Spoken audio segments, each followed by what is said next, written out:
पहलवानों के आंदोलन से लेकर अब तक विनेश फोगाट कांग्रेस के हाथों का खिलौना ही बनी रही। विनेश फोगाट और बजरंग पुनिया दोनों के कांग्रेस में शामिल होने की स्क्रिप्ट पहले ही लिखी जा चुकी थी। यही वजह है कि रेसलिंग से संन्यास लेकर कांग्रेस में शामिल हुई विनेश फोगाट ने पेरिस ओलंपिक्स 2024 में संयुक्त रजत पदक देने की अपील के खिलाफ court of arbitration for sports यानी CAS के फैसले को इंटरनेशनल कोर्ट ऑफ जस्टिस यानी ICJ में चुनौती देना मना कर दिया था। ये बड़ा खुलासा वकील हरीश साल्वे ने किया। भारत सरकार ने हरीश साल्वे को विनेश फोगाट को न्याय दिलवाने के लिए नियुक्त किया था।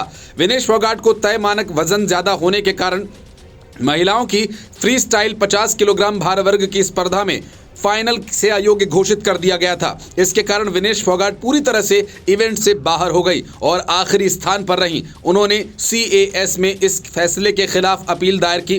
कुलभूषण जाधव मामले में इंटरनेशनल कोर्ट ऑफ जस्टिस में भारत का केस लड़ने वाले हरीश साल्वे ने कोर्ट में विनेश का प्रतिनिधित्व किया, जो भारतीय ओलंपिक संघ की ओर से उनका केस लड़े।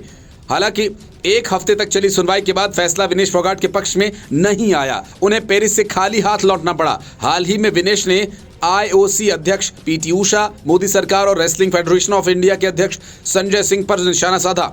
उन्होंने कहा कि सरकार और भारतीय ओलंपिक संघ से उन्हें कोई मदद नहीं मिली। हरीश साल्वे ने कहा कि शुरुआत में विनेश के वकीलों से सहयोग नहीं मिला। उन्होंने कहा कि शुरुआत में काफी समय तक समन्वय और सामंजस्य की कमी थी और ऐसा इसलिए हुआ क्योंकि भारतीय ओलंपिक संघ द्वारा नियुक्ति बहुत अच्छी लॉ फर्म को एथलीट द्वारा नियुक्त कुछ वकीलों ने कहा था कि हम आपके साथ कुछ भी साझा नहीं करेंगे, हम आपको कुछ भी नहीं देंगे।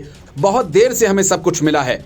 साल्वे ने बताया कि उन्होंने इस केस को बहुत मुश्किल से लड़ा और उन्होंने फोगाट को CAS के फैसले के खिलाफ स्विस कोर्ट में अपील करने का प्रस्ताव भी दिया था, लेकिन वो इसे आगे बढ़ाने के लिए इच्छुक नहीं थी। उन्होंने कहा कि बाद में हमें सब कुछ मिला और हमने कड़ी लड़ाई लड़ी। वास्तव में मैंने उस महिला को यह भी प्रस्ताव दिया कि हम इस फैसले को स्विस कोर्ट में चुनौती दे सकते हैं, लेकिन वकीलों ने मुझे बताया कि वो इसे आगे नहीं बढ़ाना चाहती। पेरिस खेलों में अयोग्य ठहराए जाने के एक दिन बाद विनेश फोगाट ने कुश्ती से संन्यास की घोषणा की।